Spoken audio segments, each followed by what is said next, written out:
group of senior support assistants from Chiltern Wood School who have set up a visually impaired group one afternoon a week. And we've done this, and it's all been inspired by positive looking training previously. Okay, so we've done several things, but one of the first things that we did was we all now wear black on a regular basis. We all wear tabards. We all carry our hello and goodbye glove with a pom-pom on it, and we're experimenting with like moving pom-poms. I can show you one there. So they wrapped it around my fingers, tied it in the middle, cut the end, the loops of the end, and then we've got some pom-poms. And I just think with our VI pupils, we need a little bit of movement. So I was hoping that this might encourage the movement. So we've got some red ones and some yellow ones that we're going to put on black gloves. And we're also going to make them out of like fluorescent wool too. Yeah, we're all wearing our tabards on a regular basis. We've all got torches, and we are, everything that we do, we're thinking about black backgrounds, felt. We've brought a whole ton of felt, and yeah, just everything that we display to a child, we're thinking about what we look like, what the object looks like, where the child's vision is, and how we're placing things. We're thinking about the depth of putting things in boxes, contrasting colours. So the boxes, so one of the issues with the boxes or with our children seeing is that if you put it on a tray, they look down, and most CVI do not have the lower vision. So therefore, we're going to create boxes that are at their eye level, and then perhaps with a little hole with a string or something, so that they can feel if their fingers do any slight movement, then what they're looking at, they will then move themselves. Now, obviously, this is connection, but it's going to take a long time, but we're experimenting with it. It's quite a big object. So the object like high, yes, like we've got some parrots that when they vocalize back to them, and they move. So it's going with the movement and the sound and high vis. And also we were thinking about putting a light in the corner of the box.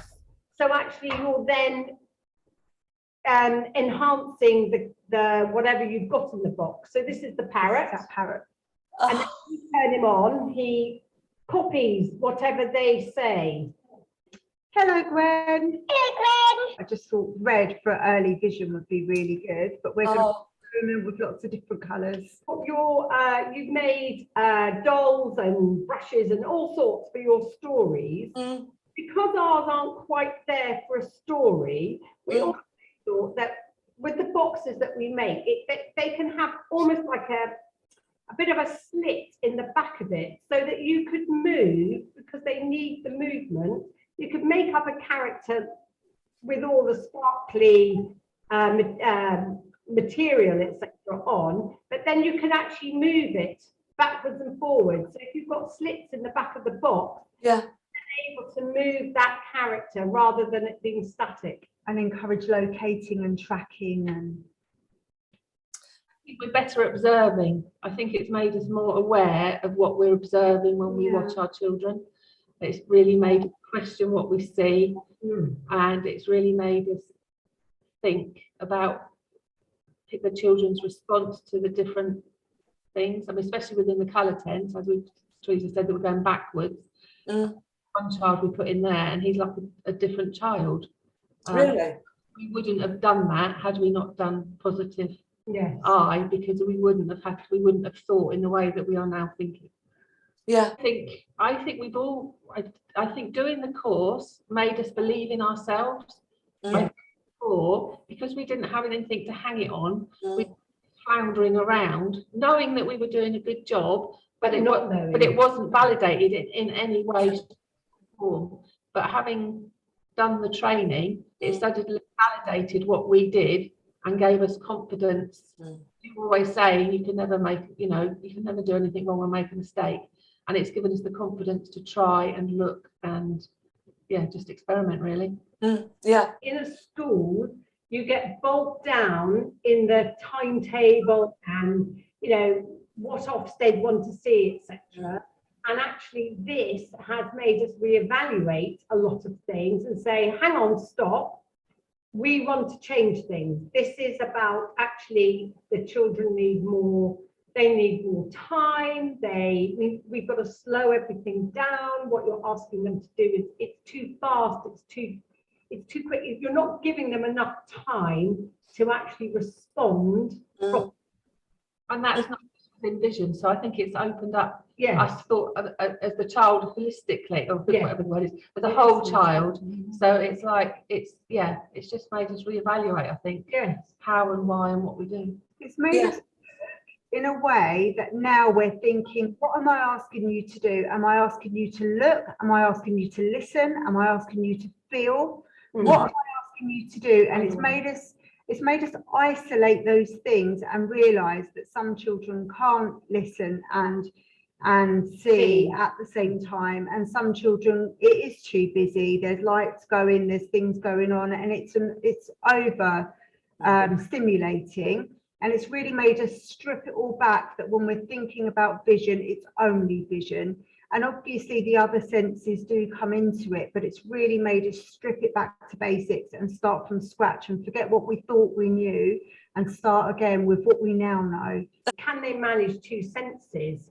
Oh yeah, and then you see them managing the two senses. But actually, I also feel that as they get older, they change, and perhaps they can't manage two senses like the feeling and the seeing and also it's all about positioning. You know, what's the point? All these trays are made on their laps, basically. Well, they don't have vision down there. So actually their hand, what we're asking them to do with their hands is immaterial because they can't see what they're doing anyway.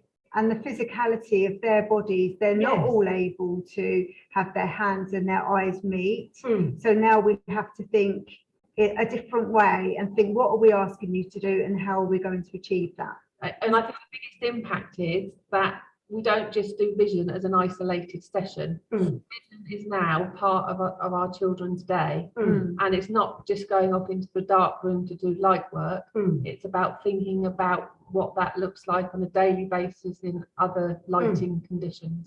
I'm hoping that from our enthusiasm and confidence, we're hoping that that will grow, because I think people to be passionate to bring other people on board. It's contagious, and isn't then it? there's always going to be people that aren't, but hopefully there'll be a few more that Was just saying was that even with the pupils who don't have a diagnosis of CVI, we're now beginning to think, hang on, let's use a light box, let's use a colour tent, let's see if this actually makes a difference to them. Because and it is making a difference. And I think obviously Hazel's with the younger children, and I think down there that's really where it needs to begin. Start. I mean, we're using them with our guys who are much older. So I think it will come across the school. I think that when they see what we've done in this room, I think slowly these things take time. It's heading in the right direction though, because we've got members of staff from different classes within the Woodland department. So we're all going to be part of this BI group anyway, and then they're going back to their own classes and spreading it out with the colleagues that they're working with. So it is heading in the right direction.